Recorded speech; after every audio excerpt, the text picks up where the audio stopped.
It was clear that Ahmed had a deep understanding of the funeral world, a knowledge he's primarily inherited from his teachers. I used to assist the guy washing all the time, the old man, Allah yarhamu, Haj Abu Nabil Atar. And he taught me how to wash, He rocked up one day when I was washing a young guy. Out of nowhere, the old guy. He got a chair and he placed it right in front of the washing table. And he said, Ballish, start. I made a dua, Rabbi shrah li sadri, yassir li amri. And I said, Ahmed, you got this, Allah's with you, just do what you do. And I started washing. I finished the wash. He got up, he said, come. He put his hand on my leg, in his hand. He said, I'm happy now. If I pass away, you can wash me. He got up and he walked off. And I looked at him at the window as he was walking off. And one of the people said to me, he's coming back. I said, no. He came to say goodbye. 10 days later, I was washing him. Yeah. He was probably one of the hardest washers. The hardest part was when I stand on the head and I put the soap in, I clean the body, the face, and I did it on him. It was exactly the way he taught me how to do it. And when I did it on him, I broke down because I just said, this is what he taught me how to do. Allah Akbar, Allah yarhamu, subhanallah. It's a position Ahmed has upheld with great diligence, and a role that has given him access to some of the deepest secrets and stories our community holds. This cover here, brothers, it's got the New Zealand feather on it and that. This was a brother, New Zealander brother, came a couple of weeks ago, passed away.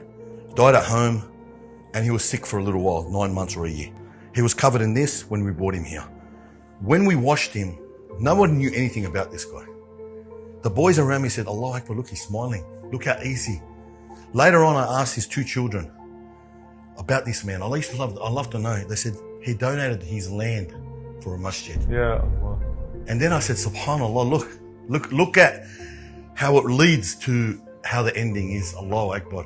And you ask, man, he was always in the remembrance of Allah. He never bothered anyone. He didn't talk about anyone. And these are the things you hear about people. And New Zealanders are perhaps not even a born Muslim. Perhaps he was a convert. 100%, yeah. SubhanAllah. But it wasn't just the good secrets Ahmed was keeping. We had a lady once who we picked up from the coroner.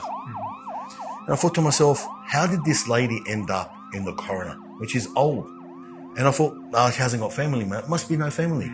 At the funeral, a lot of family showed up. So I went to one of the guys I knew who kind of knows the family. I said, brother, what's the go with her? What'd she go to the coroner for? He said, the kids don't speak to their mum. I said, they don't speak to their mum. He goes, I'll tell you something even better. They live in the same street as their mum too. I said, so their mum died, and she died for a few days before that's why she went to the coroner. Well, her kids live in the street, and because of a grudge, because of something maybe they didn't agree on with their mum, don't talk to their mum. And the regret on their faces, I couldn't have explained it. Allah Akbar, it's sad. These stories are sad because the general world doesn't hear about it. It was a piece of the world most people would ignore, but to Ahmed, it was every day. And the life that so many of us run towards was the life Ahmed was running away from. Throughout your life, you've driven some pretty prestigious vehicles, and then now all we ever see you is in that funeral hearse. And I know it's my comfort zone. I take care of that car more than I take care of anything else that I have. For me personally, to sit in that after a funeral, it's disgusting. It feels like, you've gone from a realistic place, being the cemetery, the grave, the washroom, to something that's illusion. But I don't even pay attention to it, subhanAllah. It just sits here only for the reason that it's just kind of storage. It's if something. If you don't need, I'm happy to keep it busy. Look, you can't blame me for trying. But anyways, after Ahmed had embraced his role as an undertaker, the buzz began to build once more. Only this time, the stage wasn't a bodybuilding competition, but social media platforms across the world. He holds a level of experience that is unparalleled. How many of these graves would you say you've buried? The old section, about 90% of them. 90% of the graves? Yeah. I would say I've done thousands. Thousands? Yeah. Today, he's considered one of the leading experts in the field, and his advice is regularly sought after. A brother called me. He said, brother, I have a cemetery I want you to dig. I said, you have a cemetery? Where? Like, unheard of. He goes, in Riverstone. I said, where the hell is Riverstone? So I drove up there on a Sunday, took the family in the forward drive for a drive. It's a long drive. Till I got the cattle and farms, and then I see this cordon fence, and it was this old cemetery, bro, old. And I see this Pakistani or Bangladeshi man standing there, mashallah, ala noor coming out of him. I said to him, Assalamu alaikum, brother, I'm Ahmed Harachi, what can I do for you? Oh, brother, I worked for so many years back and forth with Blacktown Council to secure this cemetery for the Muslims. I want all our Muslims around the Blacktown and these areas to have somewhere to be buried. I said to him, brother, where are we going to start from? He said, brother, we start from the tree. And there was a tree there. He said, yeah, brother, just start right where the tree is.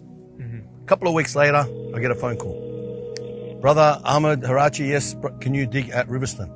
I said, where's brother Khan? His name was Muhammad Khan. He said, the funeral is for Muhammad Khan. La ilaha illallah. He was 61 years old. I buried him in the grave right near the tree, the first grave there. And I will never forget this guy because he worked so hard to get this cemetery that he was going to be buried in it first. Unbelievable, subhanAllah. He put so much effort and he was rewarded. He was the rewarded. first one to benefit from his own His deed. sadaqah came for him. He's buried in it, you know. Allahu Akbar. That's a story I'll never forget, man. Up until this point, my entire interactions with Ahmed were incredibly moving, but I was still yet to find out what made his work so deeply moving. I knew this wasn't enough. I needed to know exactly what the realm of Ahmed was truly like. And this is when I did the unthinkable. Mum, if you're watching, please look away. Are you ready for this? No, but I'm going to do it. Let's go. I decided to have Ahmed demonstrate his work on me. Crazy, I know, but if anything was going to help me grasp his work, it was this. You alright? Yeah, it's just cold. I can pull. It's meant to be cold. As it took place, I told myself I wouldn't speak the entire time and would try my best to immerse myself into the process.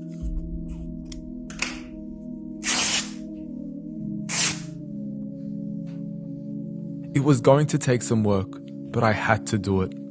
So I stayed quiet, absorbed myself into the moment, and internalized everything taking place.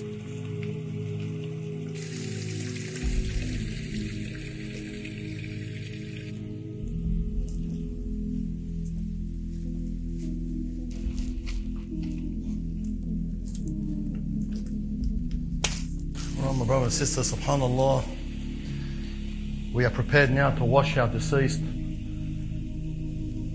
They'll be shrouded in this shrouding right here. This is the final clothing. The sidr has been added. I felt disturbed. The water temperature is warm. I felt out of place. We make intention by saying the brother's name. And our brother here, Kamal, we're going to say, Nawaitu an ughassiluhu insha'Allah. I felt uncomfortable, as though someone was invading my personal space.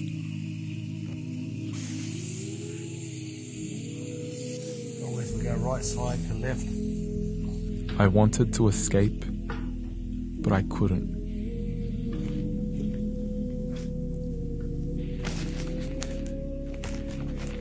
There were times I wanted to move, to tell him to stop, to not cover my mouth, to not leave the soap in my eye.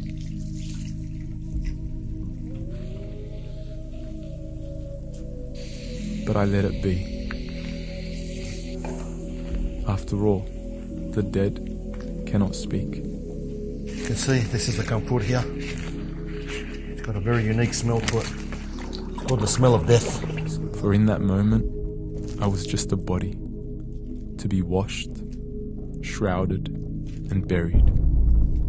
A journey every human being will be taken through. And it was a thought I couldn't get out of my head.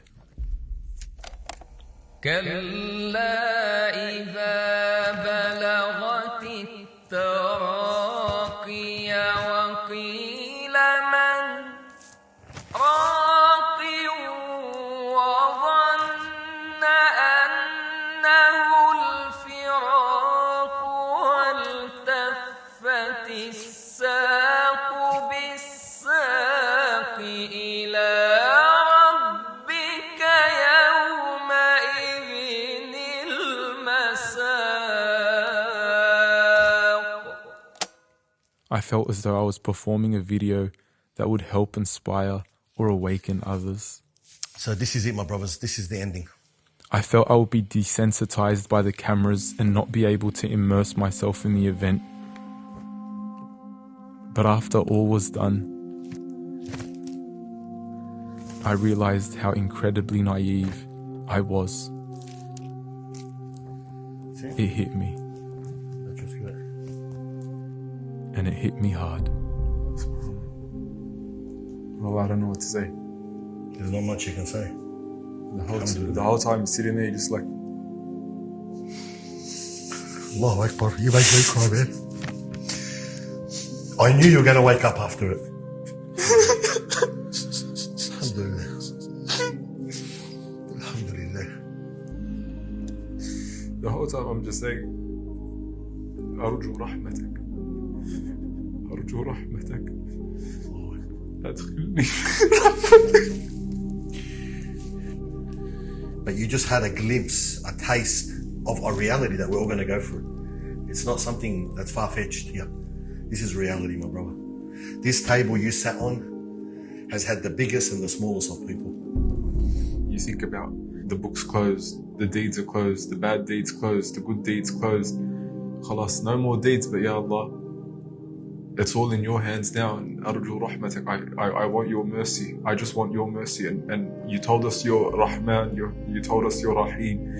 You told us that those that believe, those that do good deeds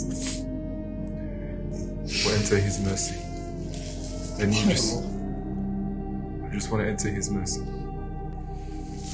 thought to myself, how many people have been on this table haven't been able to come back and tell us these exact words, because that would have been the words that would have came out of them. Allah tells us in the Quran that these people say, bring me back so I can do salih. Bring me back. And this is exactly what you just said in those words. It was a moment I would never forget. Later that night, I received a call from Ahmed. He was checking up on me to make sure I was coping in the evening, but I soon learnt that this was a tradition Ahmed would follow religiously. You see, whenever he would help a family bury their loved one during the day, he would always make sure to call them later in the evening. Perhaps it was one of the secrets that made his work resonate with so many people. Alhamdulillah, look, I believe in life, anything you do with a passion, anything you do with a passion, anything you do with your heart, you should be doing it so good because you're actually doing it because you love doing it. You know, and I feel like the role I do, it's a role that I'm going to go through. One day I will be the subject in that. So I look at it as, wow, Allahu Akbar, I'm role playing every single day, my turn. By the end of my time with Ahmed, I had not only found out how a former bodybuilder became a world-famous mortician, but I found a story of a man who embodies dedication, love, consistency, and an insane level of commitment.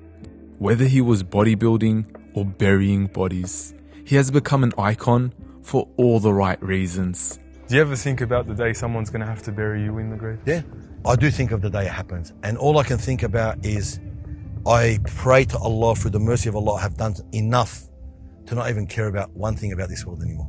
That this world will not mean anything to us anymore. That we're in a much better place. May Allah reward our brother Ahmed, the Muslim undertaker, in this life and the next. Ameen.